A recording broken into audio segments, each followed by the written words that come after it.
murder, which we know is wrong? Murder is wrong, but I feel like, in my opinion, that, a woman should at least have a choice. I'm not saying murdering a child is right, because it's not, but I just feel like women should have that choice. But then you're not a Christian, because you would be advocating for something that would go directly against what God would have. May I ask you a question? Yes. Rape is wrong. We all agree. Any man who truly loves women believes that rape is wrong and that rapists should be punished to the further extent of the law. Speaking for myself personally, I believe rape should come with the death penalty. I really do. At the same time, why would it be okay to kill the child for the crime of the father? And my name's Tony, by the way. I'm Gabrielle. Gabrielle, nice to meet you.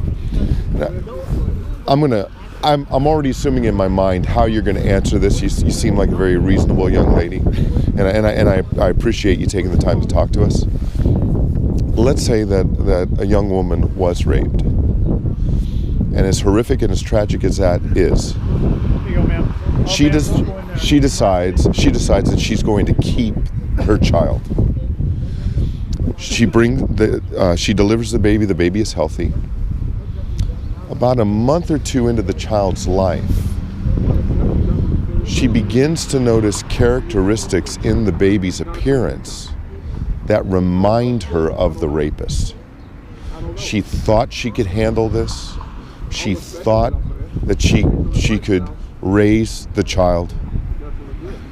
But it's just too traumatic for her now to look at the baby and be reminded of the rape.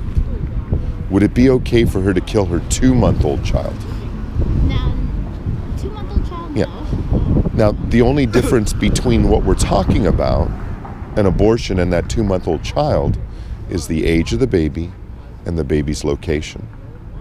So if it wouldn't be right, and I agree with you, it would not be right to end the life of a 2-month-old child, how could we then justify ending the life of an unborn child for the exact same reason? If a woman is raped and she allows her baby to live, and she cannot emotionally, physically raise the child. There are tens of thousands of parents, couples around the country who either have children and want to adopt another or can't have children and want to adopt a baby. There are a number of families in our own church that are willing to adopt anyone's child who comes to this place. There's no reason to end the baby's life because of the crime of the father. But then also, what if there are no resources around for the mother to actually be able to take carry the child to term, being able to give the child to adoption? What if those resources aren't around? Well, there's only abortion around. Pragmatically speaking, those resources are there. We live in the richest country in the world. There are, I'm moving over just so that she can walk by. There are so many places, so many resources, governmental and private, that will meet all of the ladies' needs. That it's not a reasonable argument to even theorize that the resources aren't there. Regardless of the community, regardless of the wealth of the community, regardless of the abject poverty of the community, there are resources available. More often than not, Gabrielle, they come here because it's convenient.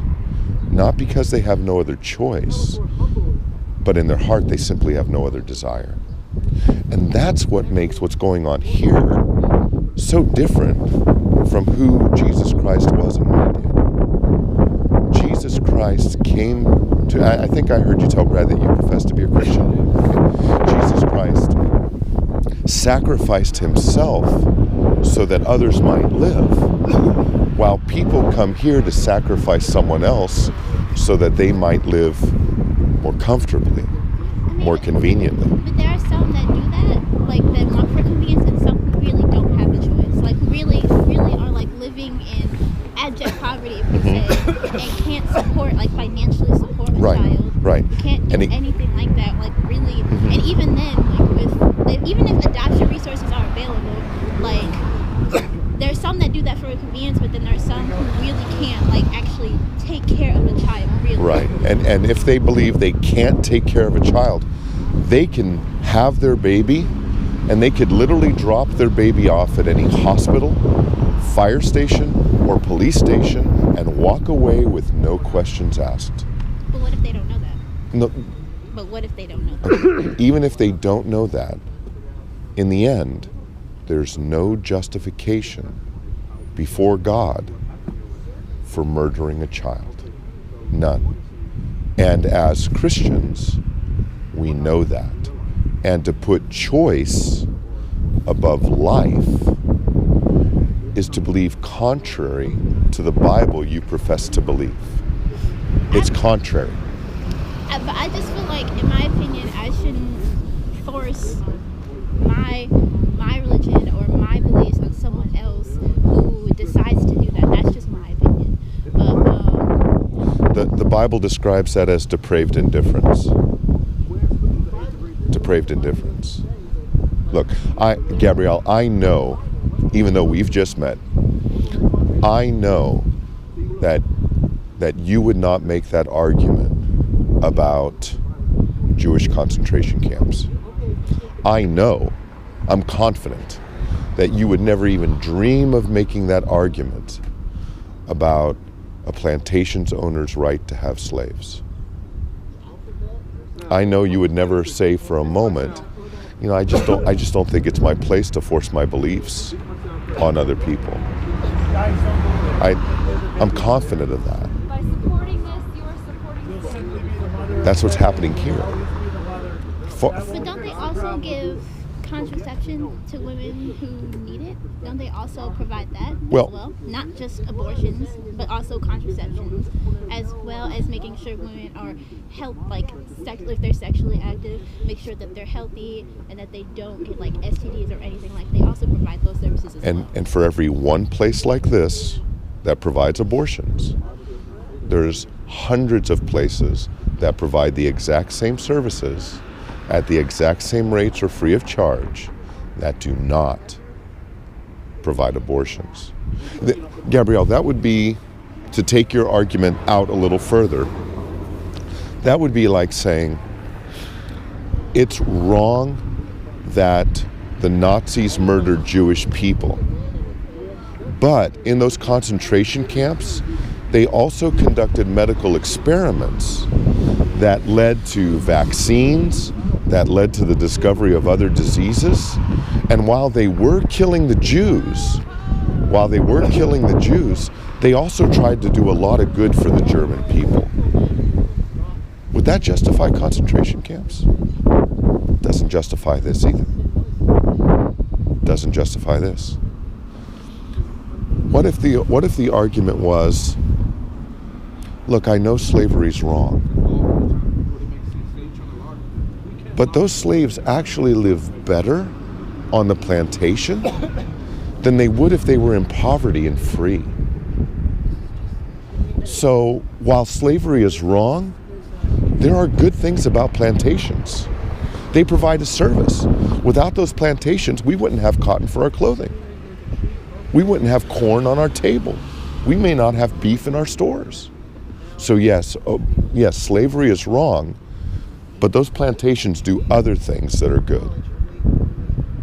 I'm confident that you would agree with me that there's no justification for plantations in which they involve slave labor and subjugating human beings to slavery. Same argument. The only difference is we're talking about unborn children instead of people of color or Jewish people. So the worldview you're trying to hold on to is a worldview completely inconsistent with the Christian faith that you profess to have.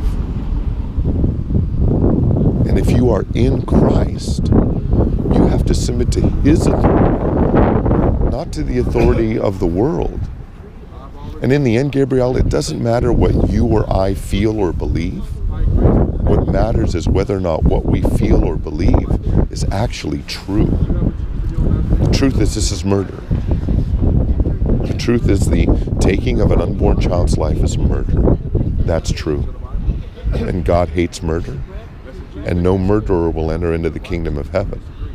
In fact, Romans 1:32 tells us, after giving a list of sins, including murder, that there is punishment awaiting those who may not be involved in the sin, but give approval to those who commit it. Let's take a selfie together. And that puts your very soul at risk by trying to justify abortion under certain circumstances, and because a woman should have a right to choose. Does that make sense? It does. I just think, I don't know, I just think there's like, I feel like there shouldn't be so two extremes. Like either there's no choices at all, and you're forced to just have an abortion because it's wrong. It's morally wrong, and it goes against the Bible. Or you had choices, and you're still morally wrong. Like, there is no... But see, the extreme on this end of the pendulum, which is life, is according to God's law and His command, and according to His word. We don't have a right to swing the pendulum down a little bit to make ourselves more comfortable in society. God says murder is wrong. That's it. God doesn't answer to us. We answer to Him. And He's written that law in your heart, Gabrielle. He's written that law in my heart. You and I both know, because we were created in the image of God, that murder of any kind is wrong. And any attempt on our part to justify it or to approve of it while professing to know Christ speaks of something desperately wrong in our own hearts and our minds. And I don't know you, and I'm not your judge, but I want to encourage you to examine yourself and test yourself to see if you are truly in the faith. Because in this issue, you're not thinking like Christ. You're thinking like the world. So at least consider that. Okay. What are you studying here? Psychology, okay. And is that what you hope to do once are you in your undergrad or? Okay. Are you from this area originally? No? Where are you from? South Chicago. Oh, okay. All right. I'm from California myself. Just got out here in December. You're probably more used to this environment than I am. Do you have classes today? I did have a class earlier today. Yeah. I was going to go eat. Okay. Well, as you're enjoying your meal, and I hope you do enjoy your meal, please think about our conversation. And I really appreciate you taking the time to talk to me, Gabrielle. God bless you. Have a great day. All right.